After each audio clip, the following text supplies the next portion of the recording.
What started as a search for three little girls in Washington state, three little girls that the police labeled as endangered missing persons, is now a full-on manhunt for just one man, their father, and presumably their killer. We told you last night about 9-year-old Peyton Decker and her two little sisters, Evelyn, age 8, and Olivia, age 5. They were picked up last Friday by their dad, Travis Decker, who somehow had a custody arrangement with their mom, even though he was homeless and mentally unstable. He spent his nights in motels and campgrounds and sometimes his truck, police said. Nevertheless, court documents say he was permitted to see his girls every other weekend, but not overnight. And so, on Friday evening, when Peyton, Evelyn, and Olivia weren't back in their own beds, their mother feared the worst. And today, those fears came true when a forest deputy found Travis Decker's truck near a campground. Decker himself nowhere to be seen, but the officers soon found the bodies of his three little girls. So when he too is found, he will face 3 counts of first-degree murder and 3 counts of first-degree kidnapping. Until then, police say he is highly dangerous, a military veteran with wilderness training and borderline personality disorder. Which brings me back to the gut-wrenching question of how he had unsupervised visitation privileges in the first place. Joining me now is former judge and prosecutor Tarlika Nunes-Navarro. She is now the dean of the St. Thomas University College of Law. Judge, that's the question. How on earth could a man like that, who is homeless and who has borderline personality disorder, be given unsupervised custody of 3 little girls? Well, hi, Ashley.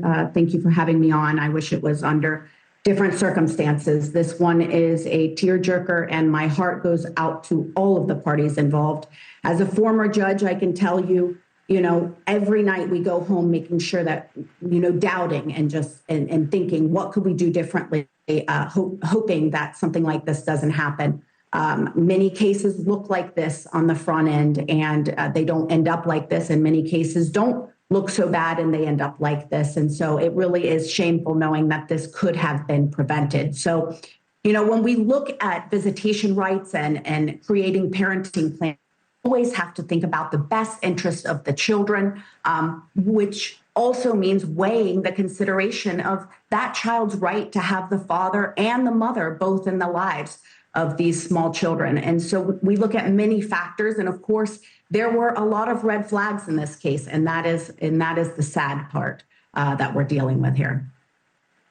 I mean, the best interests of the child, I keep coming back to that, and sending them off unsupervised with a homeless father for whom it's a little hard to knock on a door to say you're late with the kids. I do not get it.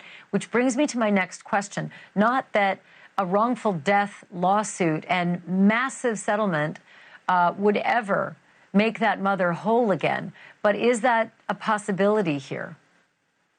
Of course, it's always a possibility. An Amber Alert should have been issued, and it wasn't. It was declined by the state, and we don't know why yet. They're saying criteria was simply just not met, that an abduction or imminent harm was not present. I respectfully disagree at this point. I think an Amber Alert should have probably been issued, and it would have saved these little girls' lives.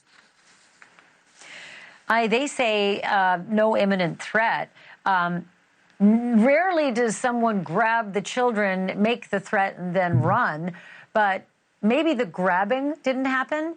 But when somebody doesn't have a home and has this borderline personality disorder and is 2 to 3 days overdue, why is that not considered an imminent threat? How was it not considered an imminent threat?